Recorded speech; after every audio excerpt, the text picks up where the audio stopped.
So it gets a little messy. It gets a lot messy. And I think I said this last year. I think it's very interesting. Haha. That Love Island actually always starts with Gemini energy. So it's Gemini season right now, right? And Love Island always starts with Gemini season. And it's just so funny because as it progresses, it goes into Cancer season, right? So when it goes from Gemini season to Cancer season, it very much aligns with the energy that I see on my screen and the whole premise of the show, because Gemini season and Gemini energy is all about socializing, not taking things too seriously, being lighthearted. And what is that energy if it's not the energy of when you're first getting to know people, when you're dating multiple people, right? And then from there, it goes into Cancer energy, where feelings start to develop. Now everyone's getting a little bit more sensitive because the bonds are getting stronger. It's starting to feel more like a family. So feelings will get hurt because people will start calling each other out, right? Very Cancerian energy, taking things more personally.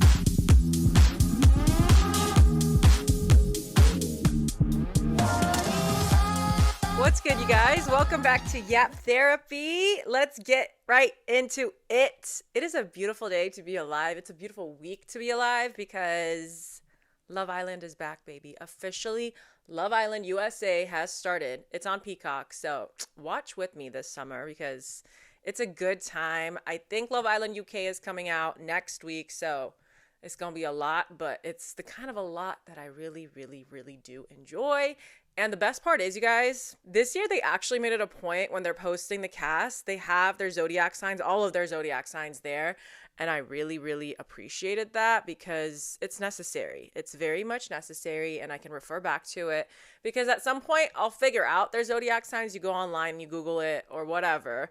But this time they made it a point to put it on their fun fact sheet. Their zodiac sign is right there. So I'm very, very excited about that. And it's just a good time. And you know what? I think it's time. Like, I'm really, really thinking about it. I am not playing anymore. I'm putting it out into the universe. I want to be Love Island's astrological ambassador. Okay. I want to be the astrology ambassador for Love Island. They have so many fun personalities giving their takes. And I think they could use someone that is looking at all of these situations through the lens of astrology. And I feel like I am your girl, Love Island. So, universe, do you hear me? Do you hear me? I am putting it out there. I feel like that would be so damn fun. And I genuinely feel like there's just so much commentary that needs to be said specifically about, the synastry that I see happening, right? Like different signs, different personalities, how their signs are showing, right? Through their interactions and the love and the betrayal and all of that shit. And I just feel like I am the perfect girl for the job because first of all, I have a Scorpio stellium. So you already know, I know real love and intimacy. And I will not sugarcoat anything. And I know authenticity, which I feel like is something that is so, so important when it comes to these shows. Like, you should be able to tell if someone's being authentic or not. And I think that's how a lot of people's hearts get broken, especially in dating shows. I think it's really easy for people to put it on. And as a Scorpio, I see right through that. I feel like if people were literally in my group chat with me and my girls, the debriefs that we have about every show that we watch, but Love Island, oh my God, it's chef's kiss. And we are just so on point. But even besides that, I also have a Gemini moon. So you already know I'm going to bring the mess. It's not going to get too serious. We still need the mess and the chaos. And I will make people laugh and giggle and see things from a fresh perspective, right? But my Libra Mercury will give it to you in a way that is digestible and sweet and that is not overpowering or overbearing. You know what I mean? Here I am literally selling my chart to whoever's watching, whoever can make this happen. But actually, and again, my Leo Mars, she deserves to be seen. She wants to be heard and seen. So I don't know. I don't know what my Capricorn rising can bring, but she'll bring something. You guys tell me what my Capricorn rising will bring. But anyway, I just had a little manifestation moment and I just feel like, what is this? And by this, I mean my relationship with you guys and your relationship with me if we are not making each other's dreams come true, right? So if you are watching me and you are a loyal supporter, put it out into the universe with me. Let's do a little magical moment right here. Putting it out into the universe. Okay, perfect. Thank you for your energy. I'm feeding some good energy back to you. Okay, now back to the topics. So yeah, Love Island is happening. It's popping off. And I am so excited because I genuinely think, obviously after last season, you guys, was so good. You know how shows have like that season? They have that season that makes them that show, right? for Love Island USA, season 6 was that season, the one that put it on the map, the one that had this cast that cannot easily be replicated. So I think there was probably a lot of pressure to bring people that can, you know, generate that type of drama or love, because the final 3 couples are still together a year later, which doesn't happen often, you guys. It really doesn't happen often. So I'm excited. I feel like this cast, from first impressions, episode 1, it's giving good. It's giving good. And I'll go through their zodiac signs with you right now, just so we know who our mains, which are the original cast members in the villa. Because if you don't know anything about Love Island, they bring in people, they call them bombshells, throughout, you know, the season. And not everyone that's there from the beginning gets to stay. Obviously they can if they get picked, but the whole premise of the show is that you always have to have a partner when it's time for recoupling and when it's time for a, you know, elimination. If you are the last one standing, right, that means that you're going home. And it switches on and off between having more women and more men in the villa, right? So whoever doesn't get picked if it's a woman's week goes home. Whoever doesn't get picked if it's a man's week goes home, right?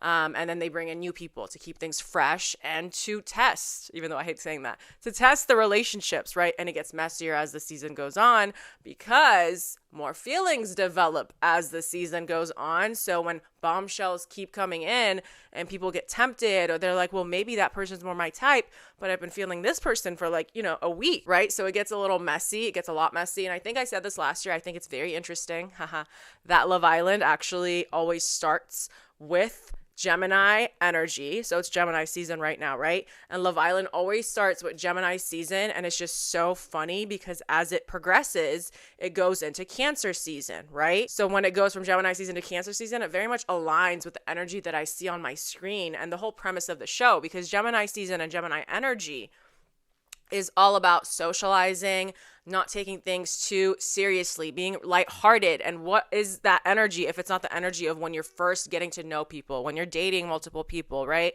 And then from there, it goes into Cancer energy, where feelings start to develop. Now everyone's getting a little bit more sensitive because the bonds are getting stronger. It's starting to feel more like a family. So feelings will get hurt because people will start calling each other out, right? Very Cancerian energy, taking things more personally, but also love being more on their mind rather than just flirty connection for most people, not everyone. A lot of people will just follow with that Gemini energy all day, every day, and not take any of this seriously, and they're just there to kind of fuck around. And, you know, such is life. You know, some people are really great actresses and actors, and they can really put on a show when it comes to, you know, expressing feelings or feeling someone, all because there are cameras there. And I think those people are weird and dangerous, and it's like, why are you here? Well, we know why they're there. They want the, you know, Instagram followers afterwards and the opportunities.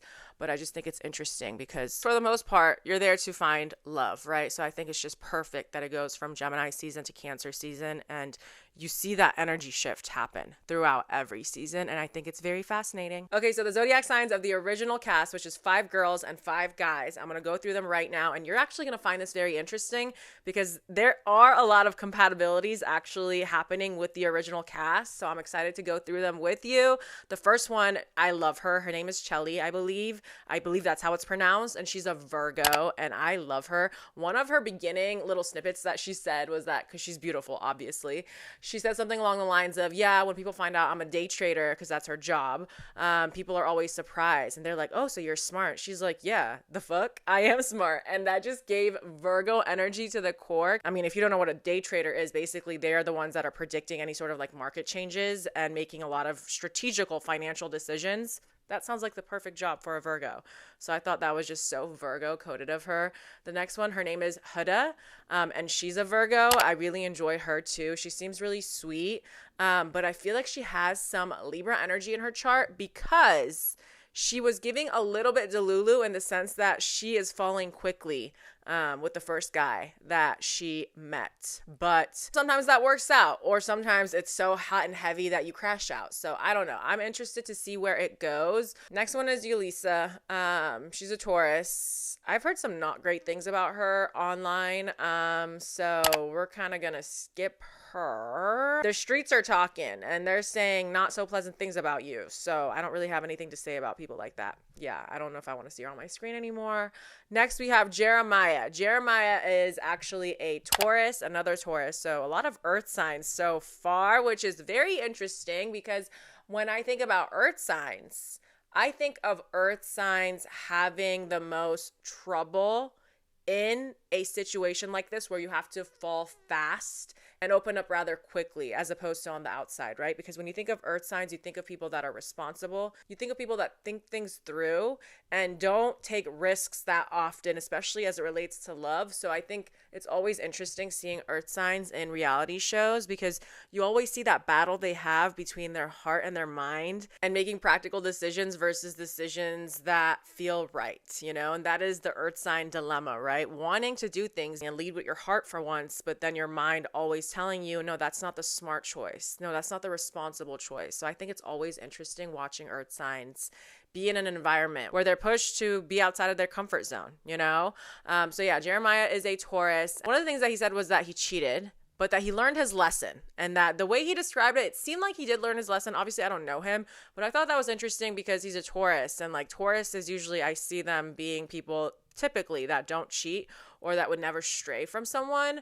But I mean, shit, he could have a Gemini Venus. You see what I'm saying? Gemini Venuses, beware, beware. Not all of them are cheaters. I'm not saying that, but I'm saying, you know, sometimes they need to have variety. But Jeremiah, we will see. We will see. Now, the next one we have Olandria, and she is a Gemini, and I see Gemini energy in her. She's a country girl, but she's very bubbly, and I'm just excited to learn more about her. And it's funny, the guy that she's getting along with is also a Gemini. His name is Taylor, and he's a country boy. He's a little cowboy, and right before he came in, she actually said, I'm looking for a country man, you know, with manners, maybe a little cowboy. And he walked in, and they matched together, so we will see how that goes. Two Geminis together is pure chaos. But it could work. It could work. I feel like two Geminis together, as long as they are on the same page and they can make each other laugh and they both think the other is funny and they don't feel like they have to take the attention away from one another, because, you know, Gemini wants to be the funniest person in the room, right? So as long as they can like bounce off of each other, I feel like that'll be good. Next one we have is Bella. Bella, where have you been, loca? Bella Walker. Her name is spelled weird. It's like Belle-A. Bella. Okay. Bella Walker is a Leo. She is a Leo, and I see that in her because of her confidence. The confidence that she exudes, it gives very Leo energy. She is the youngest one there. But one thing about her is that, like, they had a kissing challenge, and there's nothing wrong with this. I'm telling you my opinion because you're like my bestie, right? Like, I can talk about what I want. So just, you know, be aware of that. It's just my opinion. They had a kissing challenge, as they do. If you watch anything Love Island, you know it's not like fucking PG. It's not G-rated, right? Like, they're going to be making out. There's challenges where you're licking each other's freaking necks and toes, and, you know, people are fucking, right? At night, under the covers, you see the movement, right? Like, come on now. So it's not a G-rated show by any means. And the first episode, they had to kiss the two guys they were the most interested in, and then they can pick who they want, right? And she was like, she kissed him on the cheek, which is fine. I don't think there's anything wrong with you not wanting to make out the first day. But she is reiterating the fact that she's a Christian, right?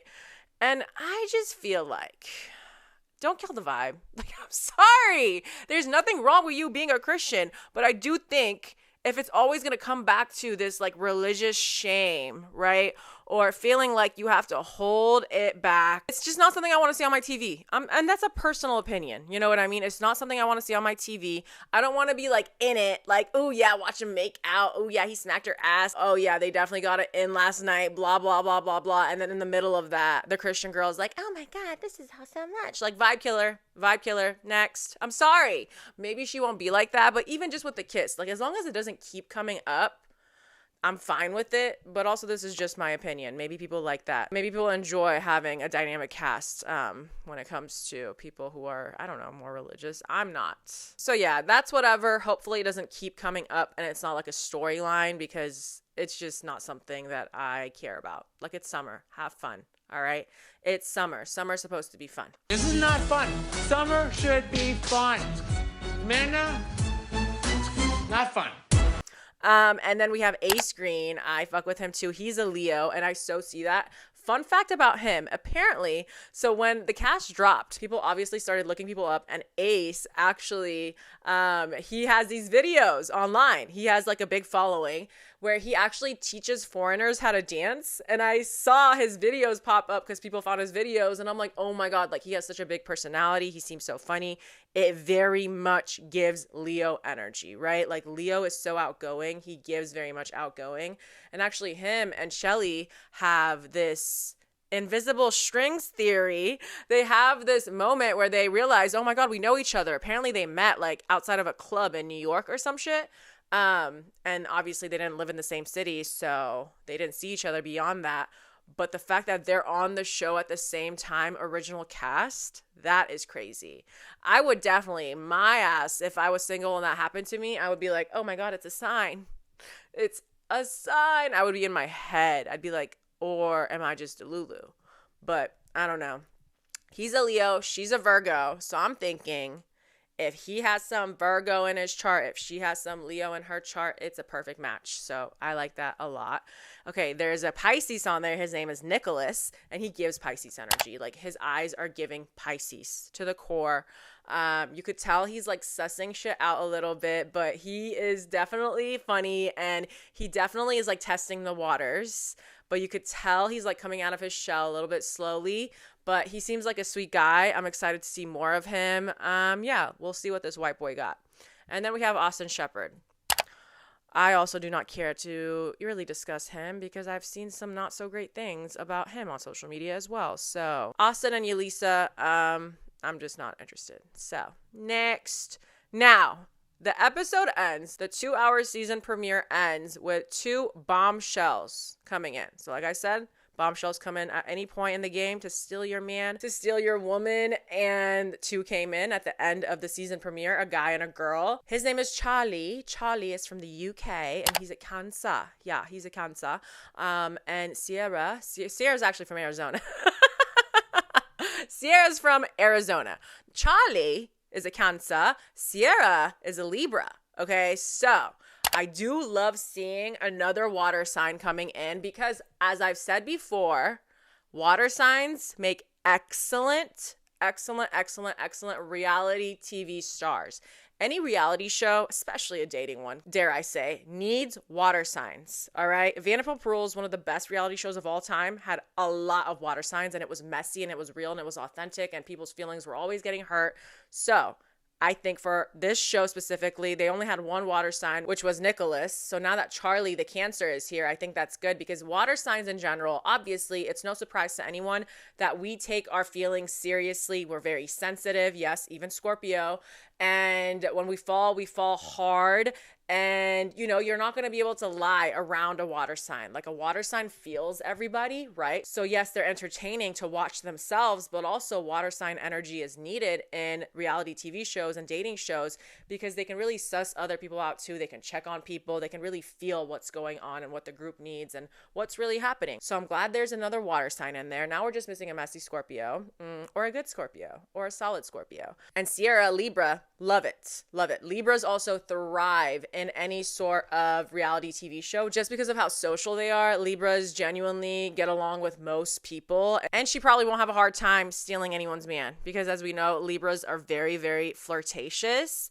And actually the way they showed up, oh my God, the way they showed up. So let me give you the tea. Okay, they were blindfolded, right? The original cast was blindfolded, sitting in a circle, and they were doing a kissing challenge where no one has to know, but if you want to get to know anyone else here, you can go and kiss them, but everyone's blindfolded. And when your shoulder gets tapped, it's time for you to go kiss somebody, and nobody, not even your partner, the one that you chose for a day, knows who else you kissed, right? So that's happening with the original cast. They have no idea bombshells are coming in, but then at the end, right, the bombshells come in, and the host, Ariana, tells them, okay, you can go kiss anyone that you want. And they don't know that you're a bombshell. Just go do your thing so you can see who you want, right?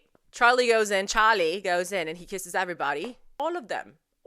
I'm like, that's crazy. But then she goes in and she also kisses all of them. But this is the kicker. This Libra woman did not come to play. This Libra woman showed out. It showed why Libras are that girl. Because Libras, obviously being Venus ruled and being an air sign, they are some of the most flirtatious people ever. And genuinely, they can flirt with a pole. And the pole would fold. That is what it's like, you know, being with a Libra, right? So I think it definitely showed, her energy showed that she was confident, she was excited, and she made out with all of them. She did not play. So it's interesting to know how it's all going to go. And I will keep you guys updated and watch with me if you want to be more involved in this conversation. But even if you're not, I will do a good job of summarizing and giving you all the tea that you missed out on. Oh my God. Okay. Speaking of messy people. Well, yeah, we're talking about Love Island. It is messy as fuck, and I love it. So, obviously, the NBA playoffs have been happening, and recently, obviously, I've gone to the bars with my friends to watch, and one of the more recent freaking games that we went to watch, I have to do a story time. So, basically, actually, I'm not going to get too much into the story as much as the message that is important here. So, basically, we go and watch the game, and some guy out of nowhere, I don't know how the conversation led to this, he started talking to us about the Diddy and Cassie case, which already, end of conversation. Why are we talking about this? I don't want to talk to anyone about this that I don't know, because you will probably get me mad if you have the wrong opinion. And yes, there is a wrong opinion here, because you would have to be blind or a full-on bigot or misogynist to believe anything that Diddy says, okay? You are on the wrong side of history. I just want to let you know, okay? You need to understand that. So he tried to basically say some shit like, oh, she just wanted money. See, that's why she folded. And now she wants to come and be on trial and make shit up. And I literally looked at this man. I was already gone, by the way. Like, I was drunk. And my friends were too. But I don't care how. Actually, probably more when I'm lit is when I can actually... Actually, when I'm lit, it's probably even more crazy. But yeah, I heard him say this, and it's like time slowed down in my mind. And I'm looking at him trying to say something, and my friend is obviously trying to argue back. And I said something along the lines of, what are you even talking about? Are you serious? You know what I mean? Like, I didn't even get into the details of why he was so wrong. But when time slowed down in my mind, I was like, I have free will. I have free will. Why the hell? I knew right away. Why the hell would I stay here and debate you? Like, who the fuck are you? Like, you are not worth me educating. You know what I mean? I think a lot of times I have the energy and the passion to get into it. And I just knew at that moment in time, that was not a person that I wanted to have a debate with. Because you have already chosen what kind of person you are. You know what I mean? And it's just going to ruin my night. So I literally looked at my friend and I was like, yeah, we're getting our check. We're leaving. Because I could just tell he was, first of all, so drunk that he would not have been able to stop himself. Like, he was getting like angry trying to defend a man that does not know him. And it was wild because I was like, yeah, I could stay here and rip you a new one, but I'm still having a good time. So it's time for us to leave. So we left. But I just wanted to remind you guys that it is free to protect your peace. And not everyone deserves your energy. And truly, I am just not in the business of proving dumbasses wrong.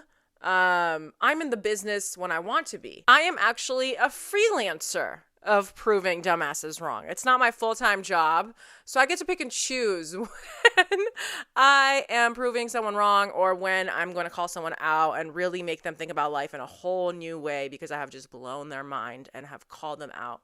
You know what I mean? I don't want to do that all the time, and not everyone deserves that. So at that moment in time, I knew it is not my journey. It is not my job. It's just why. You know what I mean? Good luck to your girlfriend or your mother or your sister, who I would be embarrassed to be, because to be around someone like that, you know, some people are so far gone that I'm like, no, you need ayahuasca to make you see things differently, because you are so far gone when it comes to the ideals of misogyny that I do not feel the need to save you. Like, I don't even want to be around you, you know? So we left, and I was just so proud of myself because Sarah, younger Sarah, would have stayed there and fought. I would have fought. I would have yelled. I would have given my everything. But not worth it, because I had such a good day that day, you know, and I didn't want it to end on that note. So we left, and that was the best decision we made. So remember that you can do that. Remember that you can do that for anything. Anything. It can be the smallest conversation or the biggest conversation. Honestly, truly, you can leave. You get to decide what you want to expose yourself to, who you want to expose yourself to. If you are not feeling a situation, a place, or a person, you can leave. You have that kind of control over your life.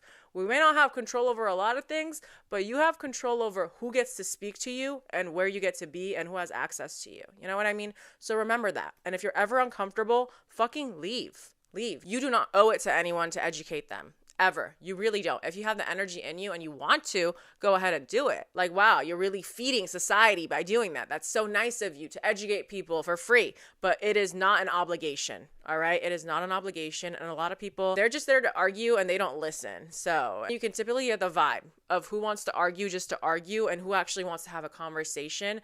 And that's something new that I've been learning recently too, when it comes to conflict resolution, because we're not even just talking about that guy anymore. That story is done. But in terms of conflict resolution, if you are scared of conflict and it stresses you out, please remember that arguing with someone doesn't always have to be a fight. You know, it's a chance for you to debate and share your perspective and listen to someone else's perspective, right? Unless it's your partner or your friend, you know what I mean? It's not going to be something that's like, oh my God, we need to agree, right? Because sometimes there will be conflict and it's just up to you to share your perspective and what you want and how you feel like this went. And then that's it. Just leave it, right?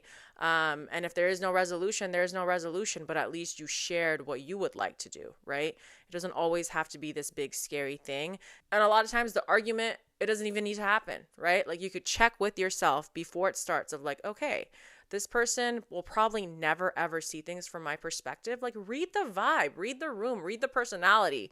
And if that's happening, why would you take so much of your own energy and feed it into someone that you don't care about and you'll probably never see again, right? Our energy, you guys, it's precious. So be careful who and what gets your energy, you know, really, really, really beware of who you're feeding your energy into, because your energy could be going towards the people you love, the things that make you happy, yourself, you know. Think of it as money. It is money. I mean, energy is what attracts money, right? Like it's a vibration, it's a frequency. So your energy needs to be protected at all costs, all the time. Beware of where your energy is going, because where your attention is flowing is where your energy is going, and that's what you're going to manifest into your life. Whatever vibration you're on, that is the vibration of the energy that you're, you know, calling into your life. So beware of that. So recently, actually, I was thinking about accountability and people that just own their shit, right? Because there's people in this world, there are people that can easily own their shit, and there are people that can't and that are always making excuses or just genuinely think they don't do anything wrong, right? And I was thinking about it and I was like, you know what? People that can hold themselves accountable, first of all, it's attractive. If you can hold yourself accountable and own your shit, I think it's very attractive.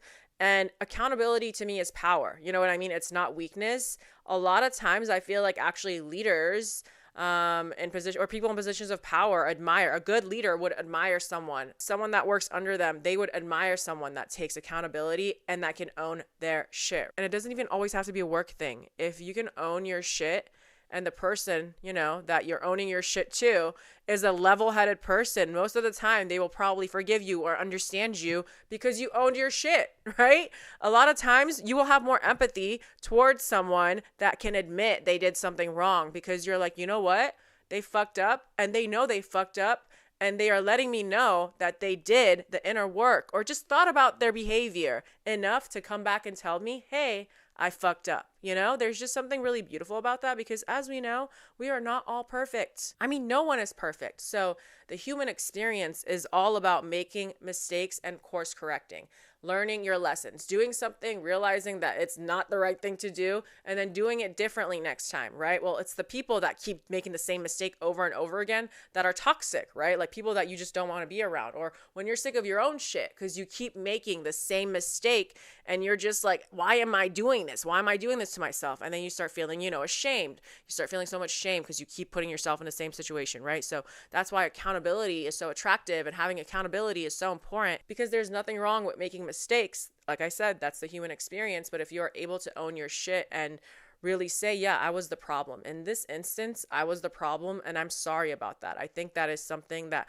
most people will probably forgive you. I mean, obviously, like cheating and like lying and like all that shit, that's a different story, right? I think a lot of people are just too scared to admit that they did something wrong. Or obviously there are narcissists who will never think that they did anything wrong. But for most people that are scared to own their shit, that is when I have an issue with you. And that is when I don't want to be around you. And I mean, I guess it makes sense, because people that are probably too scared to take accountability, they're the people that I would think have the lowest self-esteem, right? that probably actually do not know themselves enough. Because if you are someone that has high self-esteem and you're actively trying to be a better person and you realize you fucked up, you can't help but want to take accountability because you know you can be better than this, right? And you also know that this doesn't take away from the kind of person you are. This is just one little mishap, right? Because you know yourself and you value yourself, right? So you admitting that you did something wrong, it doesn't mean that you're a bad person, and it doesn't mean that you're any weaker, right? It just means that you had a moment of weakness and that you fucked up, right? But I think people that are insecure, to them, they're like, well, if I say that I made a mistake, then they're going to think I'm like this, and they're going to think I'm like that, and I'm going to look weak. Well, that's what you probably think of yourself. You know, you are actually telling yourself, well, I can't admit to doing this because then they're going to have this idea of who I am. And it's like, well, it looks like you don't know yourself, or it looks like you do know yourself and you know you're not a good person and you're so scared of other people seeing that, right?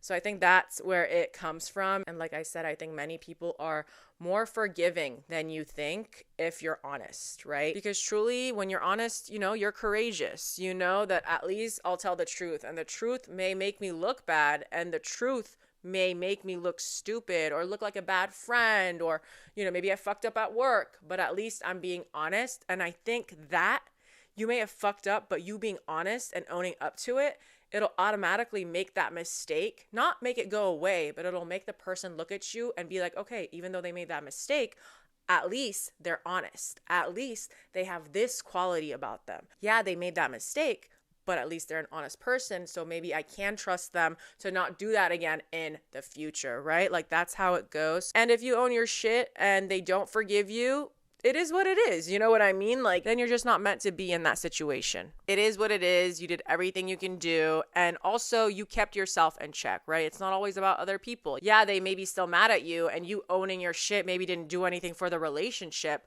but you kept yourself accountable, and you can move forward in this situation feeling proud of yourself, right? Like, yeah, you fucked up, but at least your character is not in question when it comes to how honest you are. And you are able to really, really be honest with yourself, right? When you're honest with yourself about the mistakes that you've made, I think it comes back to also trusting yourself and just holding yourself to a higher standard, because you admit it, you did something wrong, and you believe that you fucked up. So now you can tell yourself, okay, we're better than that. We're going to do better than that. Whereas if you think you never fuck up, and if you think you're never, ever in the wrong, it automatically makes me look at you as someone who never self-reflects. You're too scared of looking at yourself. You're too scared of admitting that you have a shadow side, and you have a side of you that isn't always acting at their highest vibration, which means you're delusional, because we all have a shadow side, right? So I think people that cannot admit to being wrong, you are someone that is probably very insecure because you're so scared of being this person that makes mistakes, which means that you don't know yourself at all, right? Because knowing yourself is about knowing all parts of yourself, the parts of yourself that you're proud of and the parts of yourself that you're not so proud of, right? So that's how it goes. So I think if you're ever in a situation, especially at work, I feel like too, where you feel like you fucked up, don't be scared of admitting it. You know what I mean? Don't be scared of saying it. I think most people will actually like you more when you admit that you fucked up and you're able to say, hey, I did that and it was wrong and I'm sorry and I'll make sure it doesn't happen again, right? Because that shows that you went through, you know, those steps in your mind, the steps that a lot of people are fearful of going through because they just, you know, their brain doesn't operate like that because they're not self-aware like that. That's what you're showing essentially the person that you're apologizing to. You're letting them know, I'm not scared of self-reflection, and that's the type of person I want to be around. People that are not scared of looking at themselves and their mistakes or their life from a bird's eye view. Right? Because when you're looking at situations from a bird's eye view, you can have more empathy and you can really see how you're moving without being biased, right? Because of course we all want to be perfect and we all want to be the one that's in the right, but that's just not how it goes. You're gonna be in the wrong sometimes, and it's important to see yourself outside of that situation and be like, okay, this is not usually me, but me in that moment, I was not operating at my best at that moment, and I need to let people know I see that. I see that I was not being my best at that moment. So yeah, that's how I feel about that. It's so funny, actually, because I talked about, religious shame or whatever when I was talking about Love Island and that girl. Again, I don't know her. Her boundaries may just be strong, and maybe she is trying to find that perfect balance between being free and being a Christian woman. I don't know her journey like that, but that was just my initial opinion. But coming to the bigger conversation of religious trauma and pleasure shaming. I actually saw the funniest meme on Instagram, and I'll post it right here for you guys. And it basically said, guilty pleasure? I don't feel guilty about pleasure. I'm not Catholic. And I thought that was so funny because, yeah, the term guilty pleasure is so funny because it's like, ooh, I'm so guilty of, finding that pleasurable, right? But it's like, fuck that. Just have it be pleasurable. Why are you feeling guilty? Why are you feeling guilty? Unless it's something bad, then maybe you should be feeling guilty. But most things that are like, that's my guilty pleasure. Enjoy it. Why should you feel guilty? You should not feel guilty. Actually, feeling guilty is one of the most annoying feelings. I'm pretty sure it's pretty low on the vibration scale, right? Like that scale of when you're operating at your highest vibration and it shows all the emotions and authenticity is at the very top. I'm pretty sure feeling guilty is at the very, very bottom. So already annoying. And I genuinely think, obviously, every religion is different, but for the most part, a lot of religions, a lot of them, not all of them, a lot of them tend to make you feel shame for liking certain things, of being a certain kind of person. And I just don't think it's right to guilt people, because there are some huge religions that have a lot of supporters and they're following, right, like this law. And a lot of it comes back to guilt tripping. And I just cannot stand with that. I don't enjoy it. I don't like it. I think it's controlling. I think it's manipulative. I think as people, we should be able to be who we want to be. And I think religion is a great way for some people to have this code of ethics and values. And I don't think there's anything wrong with that. I think it's great to have values in life, great values in life, teach great values in life. And I don't think you always need religion to be able to have those values, but I do think some people enjoy that aspect of religion, so do your thing.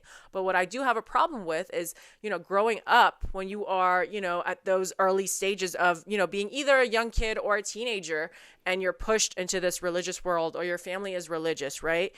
You start developing this shame around doing things a certain way. And then when you grow up, you realize, oh my God, I've been so scared of experiencing these things because of this religious shame, right? It sticks with you. And obviously, I always talk about how you need to unlearn certain things. A lot of things when we grow up, we realize it's not about learning something new. It's about actually unlearning a lot of things that we took on as kids or teenagers. And then that way we can make room for our actual beliefs that we want, rather than the beliefs that we took on from the people that were around us growing up, right?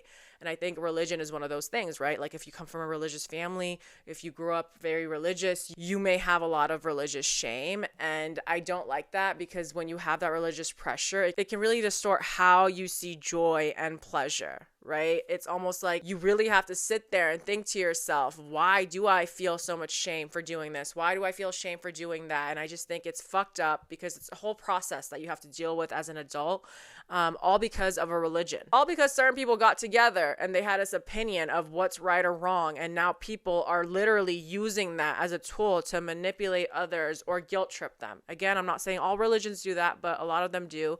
And I just hate it. I hate it because it's especially like that for women. As most things go, it affects women a lot, and the way that we're able to express ourselves and how we are able to, take on pleasure and be okay with it, right? Not feeling guilty about pleasurable things. And I think it's especially sad because, hear this, a lot of our power, you guys, comes from our sacral chakra. Our sacral chakra is tied to our sexual organs. And what is that? Scorpio, right? The 8th house. That's where a lot of our power comes from, right? Like Mars, right? Pluto. All this shame, all this power, blah, blah, blah, blah, blah. A lot of shame can be, turned to power if you learn to work through it and alchemize that energy, right? So I think it's very interesting that these religious institutions use, religion as a way to control women and tell them that they shouldn't do that. Oh, you shouldn't experience that, or you shouldn't be doing that. You know what I mean? A lot of it goes back to sex as well, or how you show up in the world, how you express yourself, like be more quiet. And I just think they found the perfect way to control women and to take away their power. Because I just think if our sacral chakra is there to, manifest and create these beautiful things for us, right? but our sacral chakra is blocked because of shame and a lot of religious shame, then they have essentially taken away our ability to create, our ability to manifest, our ability to be free and joyous, right? A lot of people's sacral chakra needs to be unblocked because of, religious experiences that they went through. So if you're one of those people, I want you to know that a lot of your healing will come from you allowing yourself to feel good without shame, doing all the things that you want to do without shame. And obviously it's a whole journey, it's not just a 1 week, 1 day journey. You're going to go through it. You're going to do things. You're going to push yourself to do things that typically make you feel shame, but you're going to have to keep reminding yourself that I deserve to experience this joy. I deserve to experience this pleasure. There's nothing wrong with me. I'm not less than for wanting to experience this pleasure, right? I deserve to feel this pleasure. So I think it's really, really important for anyone watching this, if you grew up in a religious household, or if you, for some reason, even if it's not religious, your family, held on to a lot of shame, you know what I mean? And you are looking to break that generational trauma, right? When it comes to shame, I think it's important to actively push yourself to do things, those pleasure-seeking activities that you have told yourself, the story that you have told yourself that if I do this, that means I'm this. All of those stories that you want to rewrite, it's all about you pushing yourself to do the things that scare you, to do the things that you tell yourself you don't deserve to do because you don't deserve to feel good. Push yourself to do it because you do. You deserve pleasure. You deserve joy. You deserve being free. You deserve doing the things that make you feel happy, okay? Don't let any person or institution tell you that you need to live life like this, because if you don't live it like this, you're a bad person, right?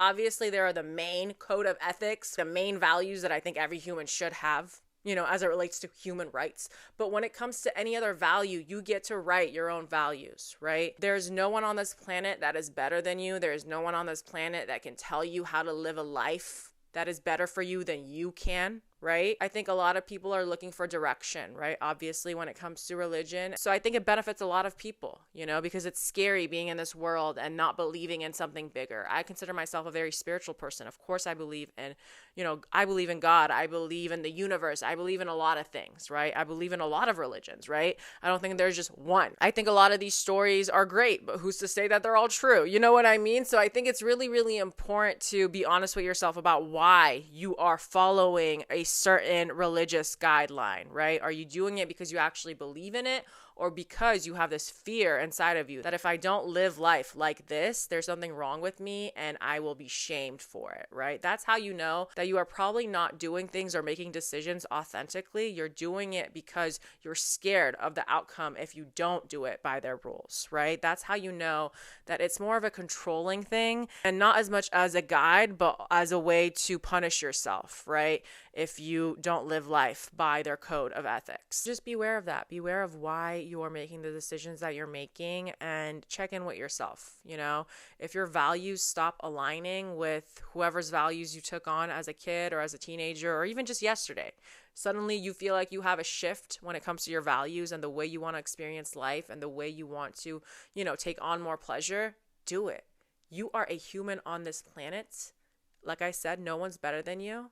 No one's rules are better than you. No one's above you. You get to decide how you want to live this life, and you only get one life. So be more confident with yourself and your ability to make the right decisions for yourself. I think for some religious people, they're almost lost in it and they are scared to walk away because to them, they've used this as a guideline for every decision they've ever made. Whereas maybe if you're not part of a religious institution, yeah, your values are coming from you and your experiences and who you're around, obviously. So I think it's probably scary for some people that are very religious or come from a religious background, and now they're stepping away because they're like, now what? Now what do I follow? Now where's my guide? And there's always a guide. The guide is within you. Not to sound so cheesy, but yeah, the guide is within you. You were born with a soul, right? You were born with a soul. You were born with an inner knowing. Check in with that part of yourself. You don't always need other people to tell you. You never need other people to tell you how to live your life and what are the best things to believe in. You get to decide what to believe in. You get to decide who you are. And that's the fun part of life. That is literally the fun part of life, is being open-minded, experiencing new things, meeting new people, having a paradigm shift that completely, changes your perspective about life. And if your religion is the type of religion that is keeping you closed-minded and is telling you that, no, you should never change, and these are the rules that you're supposed to follow, and this is the type of person you're supposed to be, that's a very small world. You're closing yourself off to who you could be, the potential that you could have, you know? So just live life and be free. And if you want to be religious, but don't be closed-minded. All right, you guys, that is the end of this episode. I hope you guys enjoyed it. Again, I'm going to be watching Love Island. Watch it with me. Even if you're a guy and you're like, Love Island, you're going to have fun. There's literally men on there. Half the cast is men. You get to see people's relationships play out. It's very, very interesting. I can guarantee you that you're going to have a good time, and you're welcome for putting you on and making you have the best summer of your life, okay? I love you guys. Don't forget to subscribe and like the video before you leave if you're listening. Don't forget to come to the YouTube and leave me a comment about any of the segments that I talked about. You guys too, please comment. And I love you guys, and I'll see you next week. Bye.